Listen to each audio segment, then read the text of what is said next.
Kita pastinya menyambut positif aksi agresif pengungkapan kasus-kasus korupsi belakangan ini, baik yang dilakukan oleh Kejaksaan Agung, Kepolisian, maupun Komisi Pemberantasan Korupsi. Ini adalah sinyal positif dari pemerintahan Presiden Prabowo. Ada kasus Pertamax oplosan Pertamina yang pastinya bikin pusing Pak Erick Thohir dan mungkin juga Pak Jokowi. Ada kasus korupsi pemberian fasilitas kredit oleh LPEI atau Lembaga Pembiayaan Ekspor Indonesia. Ada juga kasus gratifikasi mantan Kepala Kantor Wilayah Direktorat Jenderal Pajak di Jakarta yang uangnya dipakai buat pagelaran fashion show anaknya. Hingga kasus korupsi iklan Bank BJB yang mungkin melibatkan orang-orang dekat dari Kang Emil, Kang Ridwan Kamil, mantan Gubernur Jawa Barat. Kita pastinya menyambut baik semua pengungkapan dan penyelidikan kasus korupsi tersebut. Tapinya nih, ini ada catatan yang bikin kita jadi skeptis dengan semua aksi para aparat belakangan ini. Ini benar-benar sebuah catatan penting. Kita kini bertanya-tanya soal kasus-kasus besar, soal skandal-skandal besar yang sudah lebih dulu dibongkar. Tapinya nih, sampai sekarang masih belum jelas kelanjutannya. Yang sampai sekarang masih belum terungkap dan ditangkap aktor besarnya. Kalau kalian masih ingat ya, ada kasus perlindungan judi online atau judol oleh pejabat di Kementerian Kominfo. Kasus ini tampaknya juga menyeret mantan Menteri Kominfo Budi Ari. Kalian masih ingat kan sama kasus ini? Nah, gimana nih kelanjutan dari kasus ini? Lalu, di kasus pagar laut Tangerang. Sampai sekarang, setelah pagar bambunya dibongkar habis, sampai sekarang ternyata pengungkapan kasus ini masih tersendat. Baru Kepala Desa Kohot yang dibidik dan diminta bayar denda 48 miliar. Lalu, bagaimana dengan Perusahaan Agung Sedayu dan Taipan Aguan yang ditengarai ada di balik permasalahan ini? Mereka bahkan sama sekali belum diperiksa sama polisi. Lalu, bagaimana pula dengan kasus korupsi minyak goreng atau izin ekspor minyak sawit mentah dan turunannya yang tengah diselidiki Kejaksaan Agung dan mengarah pada keterlibatan Menteri Erlangga Hartarto? Kasus ini sudah diselidiki sejak era rezim Jokowi, tapi sampai sekarang masih mandek. Dan juga kalau kalian masih ingat nih, ada kasus korupsi izin tambang Blok Medan yang terungkap di persidangan mantan Gubernur Maluku Utara Abdul Ghani Kasuba. Dalam kasus yang ditangani KPK ini, muncul nama anak dan menantu dari Pak Jokowi. Lalu, apa kabar penanganan dari kasus Blok Medan ini? Jadi gimana nih? Melihat kasus-kasus yang mandek dan nggak terungkap aktor utamanya, apakah kita masih bisa yakin sama sepak terjang dan kesungguhan Kejaksaan Agung, polisi, dan KPK di era pemerintahan Pak Prabowo ini? Apa kalian masih yakin sama pemberantasan korupsi di era Pak Prabowo? Tulis analisa kritis kalian di kolom komentar. Oke, kembali lagi di channel Sonka TV, salam inspirasi, salam NKRI, harga mati. Nah, teman-teman, mungkin sudah mendengarkan sedikit penjelasan dari saudari kita Rini Bodoyo. Tentu sangat menarik ya teman-teman dan sangat jelas dalam situasi negara kita NKRI Indonesia yang kita cintai dalam situasi tidak baik-baik saja.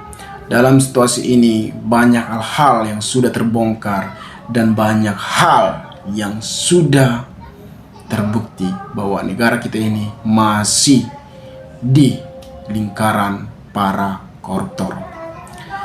Ahok akhir-akhir ini sangat agresif membongkar dalam kasus pengoplosan Pertamax dan kasus Pertamina. Kita berharap bahwasannya Ahok siap dipanggil Kejaksaan Agung untuk menjelaskan dan membongkar siapa mafia-mafia yang benar-benar merugikan negara dan bahkan sudah terbukti dan sudah ditangkap oleh KPK. Ada salah satu permainan-permainan di Pertamax dan Pertalite dan bahkan di Pertamina. Tentu kita berharap KPK juga memeriksa Menteri BUMN sebagai kepercayaan Prabowo Subianto. Dalam situasi politik ini tentu sangat-sangat betul memang ini menampakkan sejarah baru, teman-teman. Dalam situasi ini kita melihat permainan-permainan para penguasa. Apakah para koruptor-koruptor ini ada backingannya atau dapat perlindungan dari penguasa tinggi? Nah, ini nanti kesulitan bagi Prabowo Subianto mendapatkan nama baiknya ketika dia tidak mampu memberantas korupsi-korupsi. Dalam kehidupan Jokowi, tentu bukan dalam kehidupan Jokowi, tetapi dalam kepemimpinan Jokowi 10 tahun memimpin Indonesia ini, apakah Jokowi membiarkan para koruptor-koruptor yang sangat merugikan negara ini? Apakah dia melindungi para koruptor-koruptor tersebut? Kenapa sekarang terbongkar? Selama 10 tahun Jokowi memimpin negara ini, apakah dia membiarkan? Apakah cuma membantu saja? Jadi kepercayaan masyarakat juga sangat hilang terhadap Joko Widodo. Saya pendukung Jokowi selama 10 tahun. Saya percaya itu bahwasanya Jokowi sangat santai, memang sangat jelas dalam penyampaiannya. Tetapi kenapa di saat Prabowo menjadi presiden banyak para koruptor-koruptor yang sudah terbongkar? Apakah ini yang telah diberikan Jokowi? Apakah dipelihara Jokowi para koruptor-koruptor tersebut?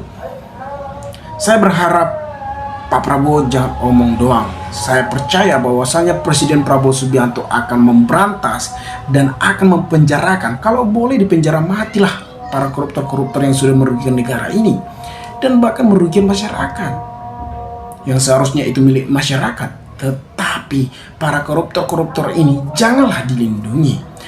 Kami juga masyarakat miskin butuhnya keadilan. Kami butuh, teman-teman. Di sini kita akan bacakan sedikit komentar dari saudara-saudara kita. Budiono, pasti pemberantasan korupsi hanya omong doang, bosan dasmu, Jokowi hidup biasa. Apa tuh? Nah, memang ada waktu itu pidato dari Pak Presiden Prabowo Subianto. Kasus minyak sawit dan tambang Blok Medan itu nggak penting, yang jelas-jelas lebih penting itu kasus HAM Hasim Masiko yang merugikan negara triliunan. Nah,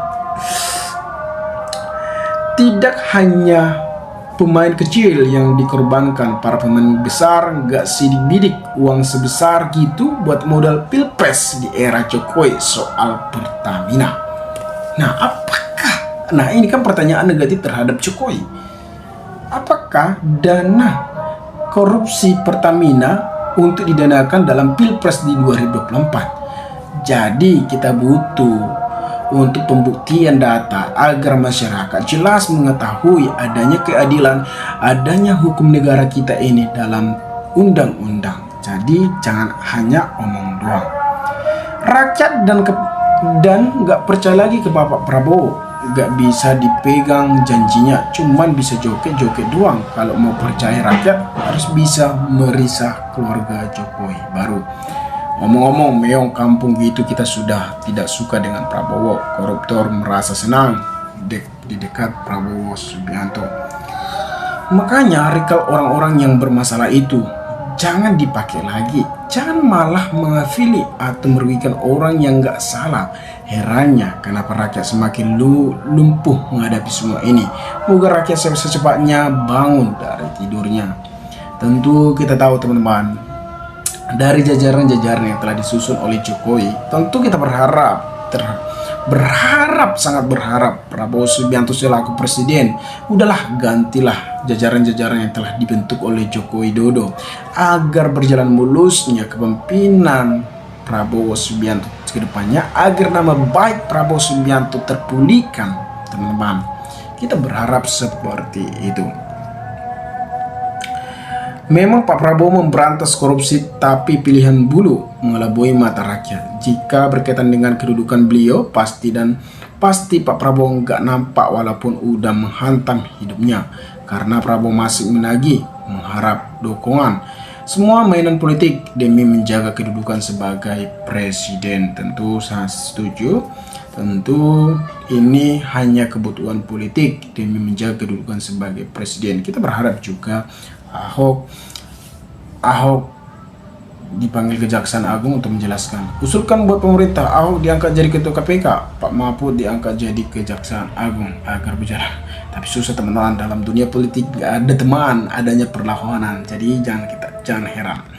Kasus korupsi adalah untuk hiburan masyarakat. Ini terbukti begitu banyak dan besarnya korupsi, ternyata negara Indonesia masih tegak berdiri dan masyarakat masih bisa makan, bisa sekolah. Pemberantasan korupsi belum maksimal, masih terbang. Pilih seperti Blok Medan belum berani mencegal Prabowo sebab Prabowo adalah Bunian Mulyono.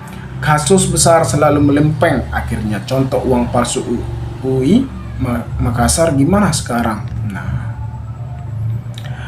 Penangkapan, penangkapan penarkoba dan obat-obatan palsu juga nggak jelas persidangannya. Rejim sekarang sama aja, Mulyono omong-omong doang. Kalau koalisi nggak diselidiki korupsi, tapi kalau oposisi dikejar terus.